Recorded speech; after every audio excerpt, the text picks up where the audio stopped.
Bonjour mesdames et messieurs, ici Normand Pinard pour la conférence du 2 décembre de l'année 2024. Et oui, on s'en va déjà vers 2025. Je vais intituler la conférence d'aujourd'hui « Civilisation et mémoire ». Mais auparavant, il y a beaucoup de gens qui communiquent avec moi par courriel ou par téléphone, mais particulièrement beaucoup par courriel, pour me demander « Est-ce que vous allez venir en France? Parce que nous aimerions beaucoup que vous puissiez donner vos conférences en France. » Et je ne me déplace pas beaucoup. Aujourd'hui, je suis dans l'ère de l'Internet. Mais par contre, je peux vous offrir mes conférences. Elles sont pratiquement toutes enregistrées. De 1986 aller jusqu'à l'an 2015. D'accord? Et c'est en format audio. Il y en a même que c'est en format vidéo. Mais la majorité de ces conférences, qui sont privées, ont été enregistrées en format audio. C'est-à-dire que je vous les envoie par un fichier de transfert dans votre email. Vous avez juste à cliquer sur le lien, puis vous pouvez télécharger toutes ces conférences dans votre ordinateur. Avant, je les envoyais par CD, donc compact disque. Mais la technologie a évolué et maintenant, on peut envoyer ça, là, des gros fichiers, 16 MB de conférences, 17 puis 18 gigaoctets, excusez-moi, de conférences, on peut envoyer ça par clé. C'est un lien, vous appuyez dessus et vous pouvez télécharger dans votre ordinateur. C'est très, très facile à faire. C'est un lien, comme lorsque vous recevez un courriel. Voilà. Alors ça, c'est de 1986 à jusqu'à l'an 2015. Il y a environ 350 conférences, quelque chose comme ça. Ça, c'est au prix d'environ une consultation privée. C'est environ 200 $ canadiens, donc environ 130 € à peu près. Il y a des gens qui sont presque désespérés parce qu'ils ne peuvent pas assister à mes ateliers. Il y a des gens au Québec, mais il y a beaucoup de gens qui sont en Suisse et qui sont également en Europe, là, comme la France, bien entendu. Et donc, j'ai enregistré des ateliers en privé, c'est-à-dire que je les ai faits. C'est pour la régénération des tissus du corps et aussi pour la possibilité, pour vous, d'accéder à des informations sur d'autres plans. Mais la première chose que je vise, c'est la santé. Donc, je vais faire un premier tome qui s'adresse à la santé et qui demande, qui suggère au cerveau et qui va donner au cerveau le maximum comme outil de ce que ça peut faire comme suggestion pour tenter de régénérer le corps. Et aussi de changer les événements au-delà de l'espace et du temps. C'est quelque chose d'extrêmement puissant. Le pire qui peut vous arriver, c'est que ça devienne quelque chose d'extraordinairement relaxant. Beaucoup plus puissant que la chose que l'on appelle la méditation. Toutefois, je ne néglige pas du tout la puissance de la méditation parce qu'elle permet d'être là, d'être présent à soi et de faire taire dans la tête l'agitation du mental qui nous tue, qui nous projette toujours vers le futur, rempli d'inquiétude. Et ce n'est pas facile de faire taire cet écureuil agité dans la tête. Donc, la méditation, ça sert à ça. Mais ce que je fais, c'est autre chose que de la méditation. C'est la suggestion de lieux, d'endroits. Par exemple, je sais que les gens qui commencent à souffrir d'Alzheimer perdent l'odorat et perdent le goût.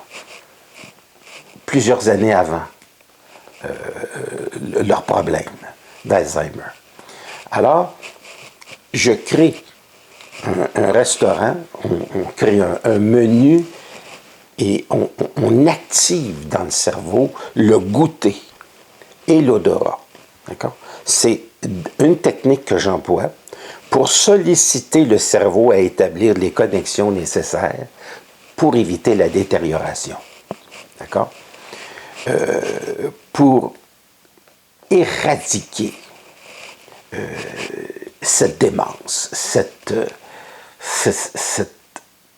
détérioration du cerveau. Ça ne coûte pas excessivement cher pour tenter de le faire. Ensuite, l'état de relaxation est absolument extraordinaire, que je suis prêt à affirmer ceci. Un individu qui va dans un état d'auto-hypnose, s'il prenait des drogues, il n'est absolument plus intéressé à prendre ces drogues parce qu'il n'y a rien de plus puissant que la drogue ou les sensations de repos, de dopamine que nous recevons au cerveau en état d'auto-relaxation hypnotique. C'est extraordinairement puissant. À un point tel que mon prochain atelier, lundi le 16 décembre, donc de 13h à 18h, il est déjà complet. Voilà. Toutefois, je peux vous faire parvenir un enregistrement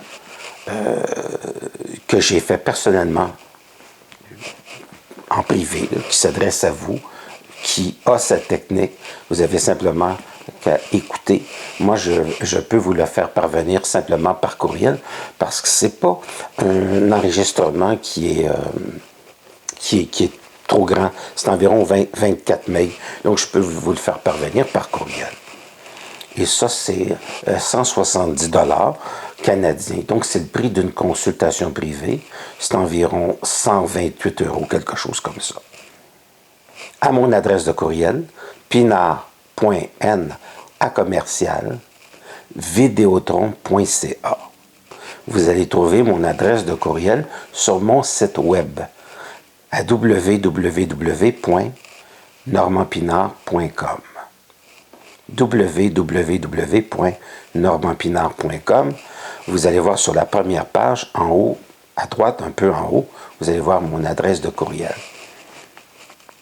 Et si vous habitez en France, en Europe, en Suisse, bien vous allez sur mon site web, www.normandpinard.com, à la rubrique Services. Et vous allez voir un bouton PayPal, et vous payez au même titre que si c'était une consultation en privé, qui est au montant de 170 $. Et vous spécifiez que vous voulez l'enregistrement audio de l'atelier d'auto-hypnose. Et je vous l'envoie la journée même. Voilà. C'est comme ça qu'on se débrouille dans la vie. Avec mes écouteurs, vous allez pouvoir entendre donc tout ce qui se passe, la relaxation. J'aimerais aussi, pour les gens qui me l'ont demandé, je sais qu'il y a quelques personnes qui m'ont mentionné que ça leur faisait beaucoup de bien, mais j'aimerais avoir l'opinion de tous les gens qui l'ont reçu. Donc, juste m'envoyer un mot. Si vous avez commencé à avoir des changements dans votre vie, comme les premières personnes qui me l'ont déjà mentionné. Je regarde ici pour savoir, avec le pad, pour savoir si j'ai rien oublié. Il y a un e-book. Le e-book, ce sont toutes mes conférences réalisées de 1986 à jusqu'à maintenant, que je vous fais parvenir aussi par lien. J'y reviens encore, pour être sûr que j'oublie rien. Donc, de 86, j'ai réalisé, il y a des gens qui me demandent, Normand, est-ce que tu es voyant? Écoutez, j'ai fait quelque chose de beau sur mon site web. À www.normandpinard.com. Dans la première page, sur la première page, vous avez un petit carré gris. Ça n'a pas l'air évident, j'avoue. Le petit carré gris, là, il n'a pas l'air évident. Mais lorsque vous appuyez dessus, c'est prédiction de 1994 à l'an 2080. Et vous allez voir une quinzaine de mes prédictions avec la vidéo. Puis vous allez avoir aussi les minutes où je fais ma prédiction. Vous allez tout voir ça. Et vous allez voir en bas 2 minutes 26, puis vous allez voir un lien. Je prédis, par exemple, l'arrivée de voitures à hydrogène. Je prédis les problèmes de peau reliés au salon de bronzage. L'apparition de l'iPhone, l'iPod, des choses qui étaient était hors de question en 1994. Vous allez appuyer sur ces liens-là. Puis vous allez voir apparaître. Vous allez voir aussi que j'avais prédit un cœur artificiel. Et vous allez voir la description, je vous en laisse la surprise. Vous avez juste à cliquer. Ça, c'est gratuit. C'est sur mon site web, www.normandpinard.com. Et vous allez voir prédiction de 1994 à l'an 2080. Voilà. Donc, il y aura ici, je le redis encore, l'atelier pour les réguliers 16 décembre, c'est complet. Mais il y aura une conférence le 8 décembre. Ça, c'est pas complet. J'ai encore quelques places. Donc, dimanche, le 8 décembre, de 19h30 à 21h30. J'oublie probablement des choses, parce que je n'aime pas la technique de tout écrire. Si les gens sont intéressés, ils me téléphonent au 514-254-5919. Ils m'envoient des informations par courriel, pinard.n comme Normand, @videotron.ca. Voilà. Je commence ma conférence. La chose la plus fascinante, si on peut dire que c'est une chose qui est fascinante, ça a été d'observer chez les gens. Permettez-moi, sans aucune prétention, de vous dire les choses avec honnêteté. J'ai toujours été honnête et j'aime à parler assez directement. La chose la plus impressionnante pour moi, dans ma civilisation, et ce que je vois sur Terre, c'est le manque total d'ouverture, le manque total de curiosité, et je dirais même le manque total d'intelligence. Chez environ 95% de la population. Ça va paraître gros, mais moi je l'ai observé avec des décennies. Les gens ne sont pas curieux, ne sont pas ouverts, vivent avec des œillères, n'ont aucune ouverture. Les gens sont en général extrêmement émotifs. Puis les émotions, ça occulte l'intelligence. C'est comme si ça brisait cette connexion que nous pouvons avoir avec l'infini. C'est comme si ça brisait notre antenne, qui nous empêchait d'accéder à des informations qui viennent du cosmos, qui viennent de partout, et qui pourraient nous rendre intelligents, brillants, intuitifs, voyants. Parce que la voyance n'est pas un don. C'est une faculté de l'intelligence intuitive. Vous avez l'intelligence ordinaire qui consiste à réaliser des choses merveilleuses, mais vous avez cette intelligence intuitive.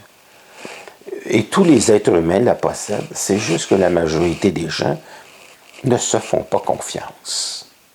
Et souvent, cette petite voix intérieure, ils ne l'écoutent pas. Et ils n'accèdent pas à ces informations. Pourtant, elles sont extraordinairement précises. Alors, les gens, moi, quand je regarde sur la situation mondiale présente, qui suscite beaucoup plus que de l'angoisse, on est sur le bord de la folie collective internationale. On est, je dirais, à entendre parler beaucoup de gens, sur le bord d'une guerre nucléaire. J'entendais John F. Kennedy Jr. On est à ça.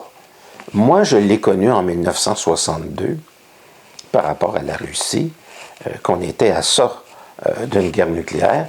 Il y avait à Montréal des alarmes. Et nous sommes présentement cet état profond qui n'a rien à voir avec la démocratie, qu'on pourrait dire une sorte de mafia internationale, du grand banditisme, qui valent des centaines de milliers de milliards de dollars. ça ne nous vient pas à l'idée que ça puisse exister, que ces gens-là dirigent tout. On a vu dans des films, permettez-moi de vous donner des exemples ici. D'abord, on va commencer par le cinéma. Je sais que le cinéma, c'est du cinéma, mais il est souvent précurseur des choses qui viennent. De l'intelligence artificielle, des robots qui prennent la domination du monde. Ici, on va parler d'un film, parce qu'on ne s'imagine pas que les méchants de James Bond, qui sont ultra scientifiques, tous les méchants des films de James Bond détiennent le pouvoir de la science. Et on n'arrive pas à imaginer que ceci puisse passer dans notre réalité. Tomorrow Never Die, demain ne meurt jamais, avec Pierce Brosnan puis Jonathan Pryce. C'est un magnat de la presse qui contrôle l'information. C'est un film qui est sorti en 1997. Et il contrôle toutes les informations dans le monde via un satellite qu'il a mis en orbite.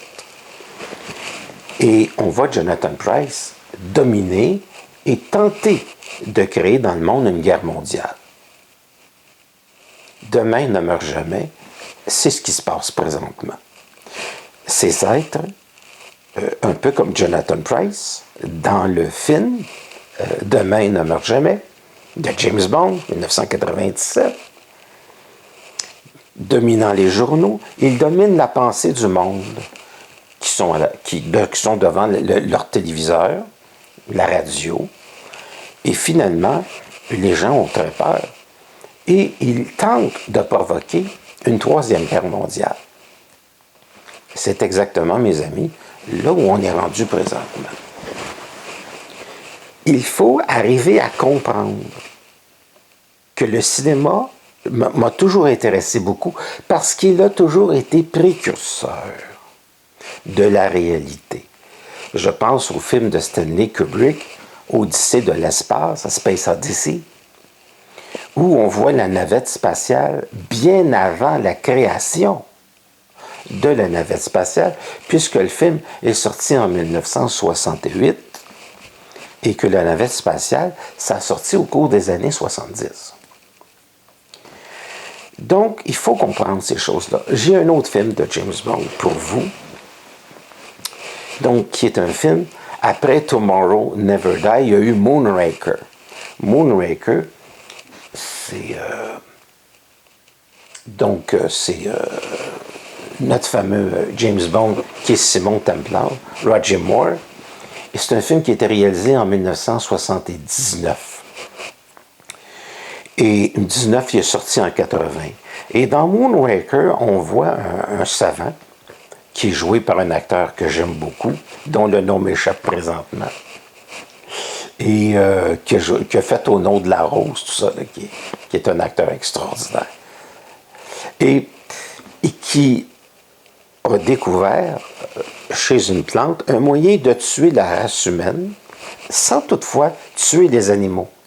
Donc, il va à Venise où des gens qui sont souffleurs de verre vont lui permettre de mettre la substance et à partir d'un Moonraker qui est on les utilise pour l'espace, là, la navette spatiale, qui est une navette spatiale, et il lance dans l'espace ces capsules dans le but de détruire la race humaine en ayant à bord de la navette spatiale le meilleur de la race humaine, c'est-à-dire à peu près une trentaine de couples qui vont régénérer la race humaine sur Terre, mais qui ne détiennent aucune tare au niveau de l'ADN. C'est-à-dire, ce sont des êtres humains qu'on pourrait dire parfaitement en excellente santé génétique. L'idée est intéressante. L'idée est intéressante. Mais ce que nous n'arrivons pas à comprendre, est-il possible qu'il y ait des gens, des méchants, qui ont la même idée et qui tentent de reproduire cette chose? Ce Ce que les gens n'arrivent pas à comprendre, c'est lorsqu'ils regardent un film, ils ne peuvent pas arriver à se faire à l'idée que ce qui est perçu à la télévision peut passer dans la réalité un jour. Comme des robots qui deviennent extrêmement savants, intelligents, et qui peuvent dire qu'ils sont, en s'autoprogrammant, se dire plus intelligents que la race humaine et de vouloir s'en débarrasser. Bien qu'il y avait des lois de Isaac Asimov qui interdisaient aux robots de détruire l'être humain, il n'en demeure pas moins qu'il y avait des individus qui voyaient ce danger-là depuis fort longtemps. Et c'est aussi possible. Il faut toujours voir que la science-fiction, c'est la connexion psychique chez les écrivains de pouvoir connaître le futur lors de l'écriture de leurs livres parce qu'ils sont inspirés un peu comme l'écriture automatique.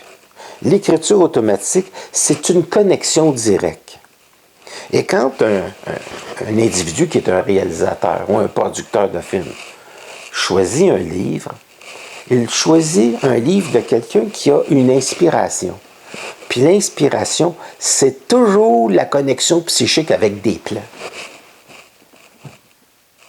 Il n'y a pas de différence entre l'inspiration puis une connexion psychique. Vous allez me dire, est-ce que c'est une connexion psychique? Qu'est-ce que l'inspiration?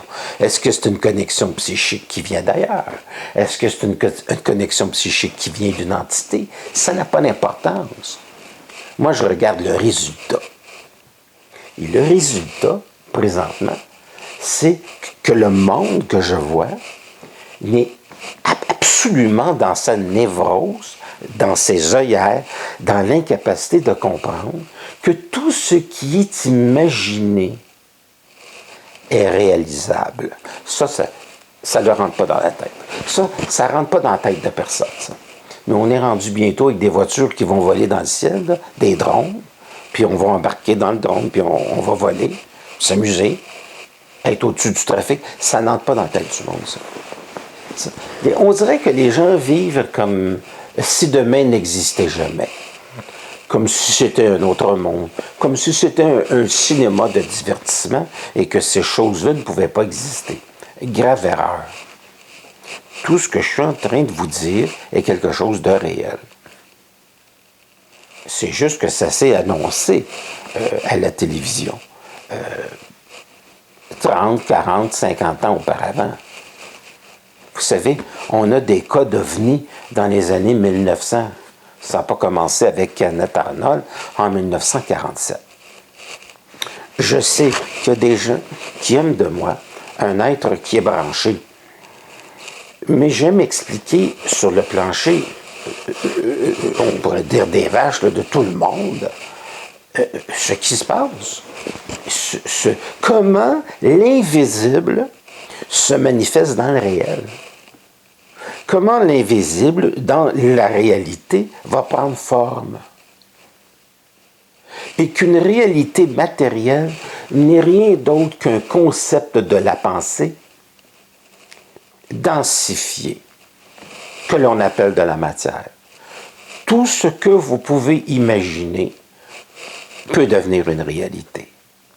Quand on arrive aux gens du MIT, Massachusetts Institute of Technology, et qu'on leur demande, bon, nous avons besoin en tant qu'armée de devenir invisible. Il faudrait que chaque soldat devienne invisible. C'est fait. La cape d'invisibilité d'Harry Potter, elle est réalisée. Comprenez-vous? C'est quelque chose qui a tendance à prendre l'image qui est située derrière pour la mettre devant. Et lorsqu'on place la cape devant nous, c'est comme s'il y avait des caméras, des milliers de caméras en arrière qui projetaient sur un écran en avant l'image et on disparaît complètement.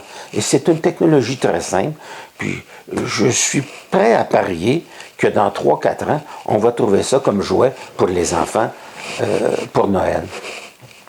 Disparaît. Tu rentres dans ta maison, puis tes parents essaient de te trouver, puis tu ressembles au mur. Cette technologie-là, c'est déjà réalisé. Alors, il faut comprendre qu'il y a des gens qui sont capables de communiquer avec d'autres plans.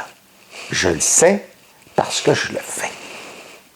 Il y a des gens qui sont capables de communiquer avec des entités. Je le sais parce que je le fais. Il y a des gens qui sont capables d'être voyants. Je le sais parce que je le pratique depuis bientôt presque 40 ans. Et vous l'avez probablement déjà expérimenté au cours de votre vie, mais vous vous dépêchez très vite d'oublier cette intelligence pour être à peu près comme tout le monde, c'est-à-dire devenir ignorant et parler de choses futiles. Permettez-moi de vous le dire directement, mais à force de pratiquer la futilité, on commence par disparaître. Pas avec la cape d'invisibilité, mais on commence par ne plus être là pour s'adapter à un monde nul, qui n'est pas intelligent, qui n'est pas curieux, qui ne s'intéresse à rien. Sauf la futilité de tous les jours, et qui malheureusement se reproduisent. Ils ne communiquent pas à leurs enfants l'information essentielle pour poursuivre leur vie. Ils le sont au gouvernement, ils le sont aux autres, aux professeurs. Et ces gens-là sont mandatés par l'État profond pour aliéner votre enfant, en faire un niaiseux. Et si vous me demandez pourquoi l'intelligence humaine a diminué depuis les 40 dernières années, pour en arriver aujourd'hui à presque une nullité totale, à se demander si on est un petit gars ou une petite fille, ayant un sexe très défini, avec ces espèces de futilités, c'est pour créer dans la société un déboussolement total. Créer des problèmes là où il ne devrait pas y en avoir. Le problème se situe au niveau des banques. Ces gens veulent dominer le monde et veulent transformer le monde en esclave. C'est fait. C'est fait. Mais ce qui est beaucoup plus grave, il y a des gens qui sont conscients et qui maintenant sont dans le domaine de la politique. Et lorsque je parle du fameux mot qui commence par T, les gens me disent « cette espèce de fou ». Et ça, c'est extrêmement grave. Parce que ça veut dire que les gens reçoivent simplement l'information de la télévision sans chercher à se renseigner et restent des nuls. Et en pratiquant la nullité psychologique, le nihilisme de l'être, à force de s'effacer, bien on attire des bombes atomiques qui vont faire le reste. Alors si on est présentement sur le bord d'une guerre nucléaire, c'est simplement parce que les gens ont un désir de disparaître. Et ils sont déjà presque disparus. Ils sont déjà presque vaporisés dans leur propre néant. Est-ce qu'il est trop tard? Il n'est jamais trop tard. Mais un individu qui se garoche, qui se lance en bas d'un 10e étage, juste avant de frapper le trottoir, il est trop tard. On pourrait simplement réfléchir. La vie est quelque chose de beau, d'extraordinaire, de merveilleux. C'est ce qu'on voit lorsque je fais l'auto-hypnose.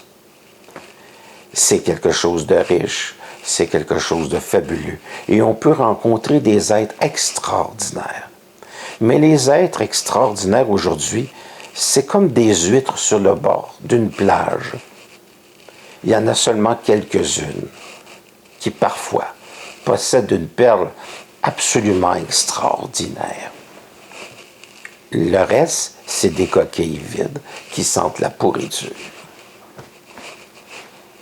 C'est-à-dire que les gens sont inexistants, névrosés, sur le bord d'être fous. Ici, au Québec, est un des endroits au monde où la moitié des gens prennent des antidépresseurs. Les autres prennent d'autres genres de médicaments.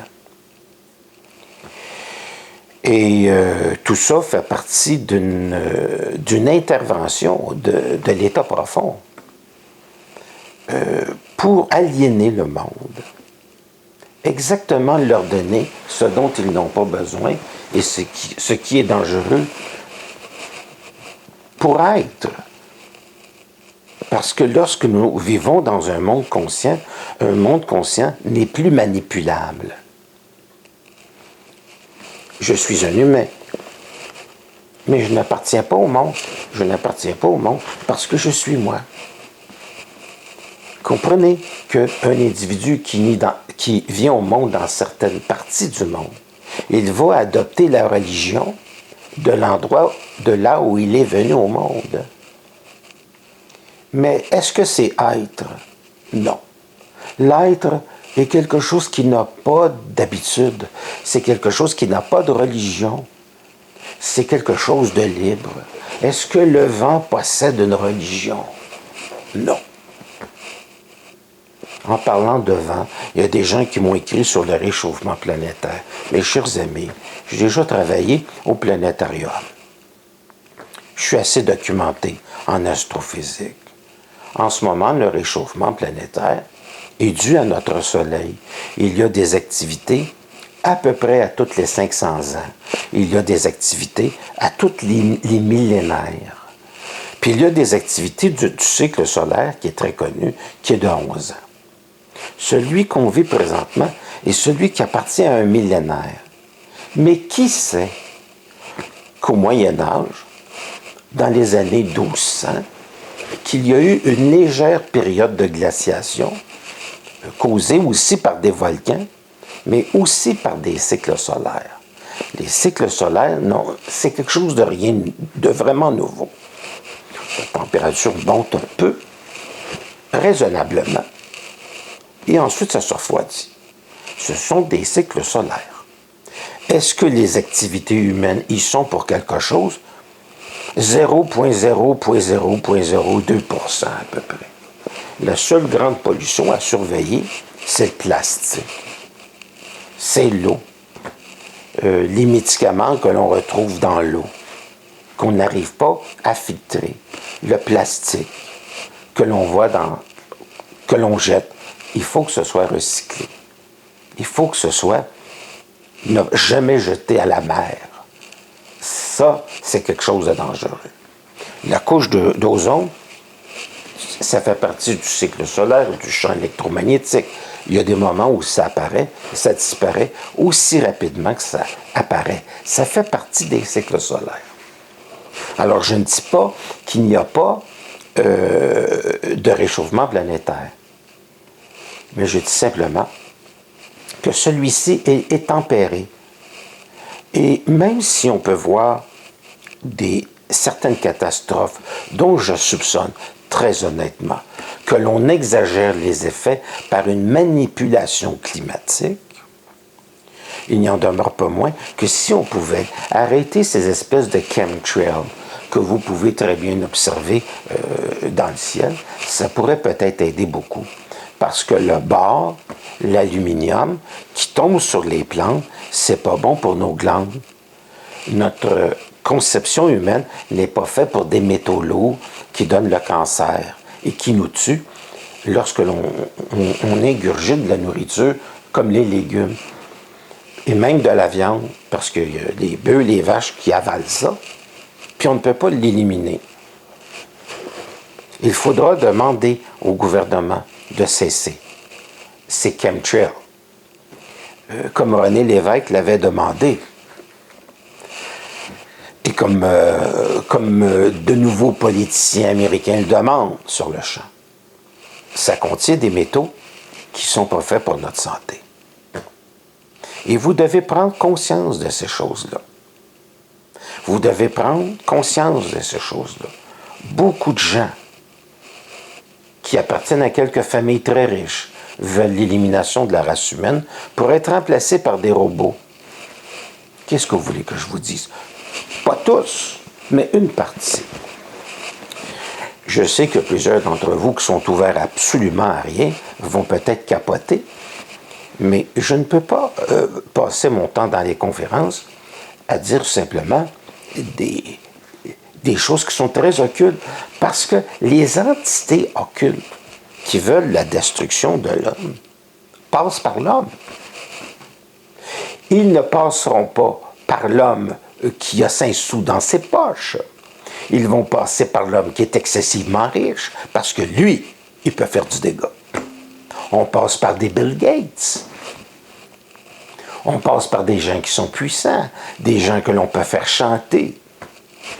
Si vous croyez que l'individu est libre à 300 milliards de dollars, il n'est pas libre. Plus un individu est riche, plus l'organisation internationale demande des comptes à rendre. Alors, ces gens qui vivent dans ce système sont étroitement interreliés. Ils dominent la nature par la même chose que vous avez vu dans les films de James Bond, par la science. N'oubliez pas que le MIT, Massachusetts Institute of Technology, possède énormément d'argent et lorsqu'on leur demande quelque chose de scientifique, ils le font. Ça peut être un médicament, ça peut être quelque chose qui est bon pour la santé, ça peut être quelque chose qui nous aide, mais ça peut être quelque chose aussi qui peut servir parfaitement notre destruction, parce que ces gens-là fonctionnent avec des bourses, ils fonctionnent avec l'argent qu'on leur donne. C'est tout. Alors, les entités, qu'ils soient dans le domaine de l'invisible, savent tout à fait comment utiliser la visibilité de l'être humain, le monde matériel, la science. Parce que lorsqu'un savant pense à quelque chose, comme lorsqu'on a pensé à la bombe atomique, on a trouvé de nouvelles formes d'énergie. Mais le but premier d'Oppenheimer, puis de l'équipe qui était en arrière, c'était de tuer des gens. Puis ensuite, Oppenheimer s'est dit, je me sens extrêmement mal. Je sens que j'ai du sang sur les mains.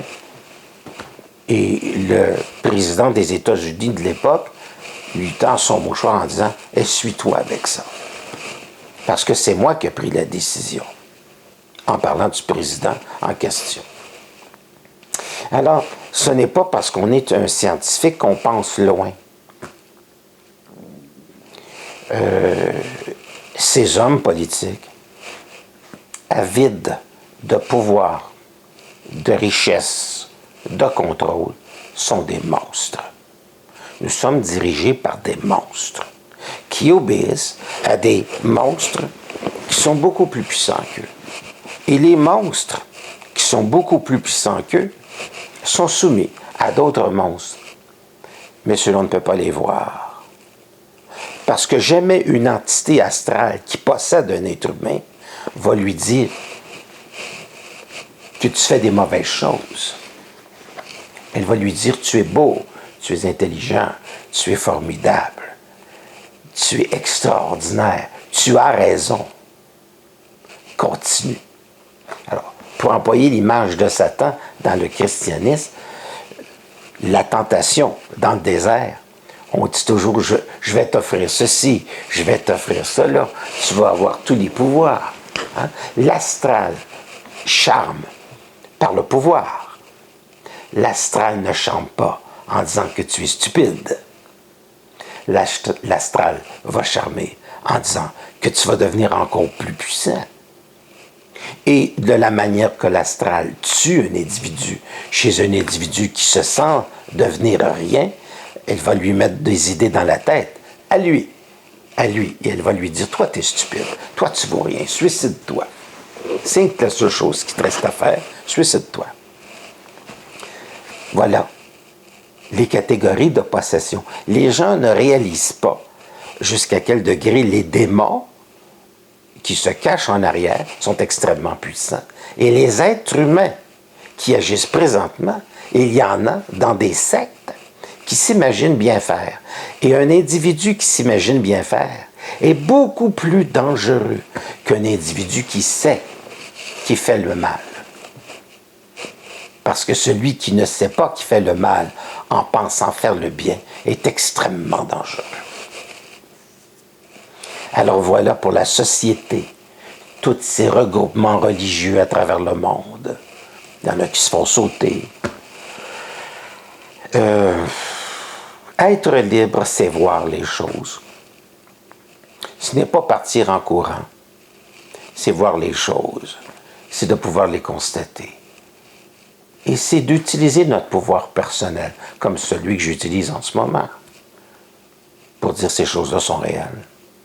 Et plus vous allez devenir intelligent, plus vous allez vous approcher de la beauté au lieu d'écouter des films d'horreur, plus vous allez créer de la beauté dans votre vie, plus vous allez fréquenter des gens qui sont merveilleux, extraordinaires, beaux, honnêtes, plus vous allez devenir puissant dans la possibilité de créer autour de vous des choses qui sont merveilleuses, des choses qui sont fantastiques, parce que vous avez ce pouvoir psychique d'assembler par la loi d'attraction des êtres autour de vous qui sont extraordinaires, qui sont créatifs, et que les démons ne peuvent pas entrer facilement, parce qu'ils sont dans leur être. Et lorsque l'on est dans notre être, on est dans notre pouvoir, on est dans notre puissance, et nous ne pouvons pas être atteints facilement par ces monstres. Qu'ils soient dans la forme matérielle, en pensant bien faire, ou qu'ils soient dans la forme invisible, comme parfois ceux qui peuvent vous fréquenter lorsque vous vous endormez la nuit quelquefois.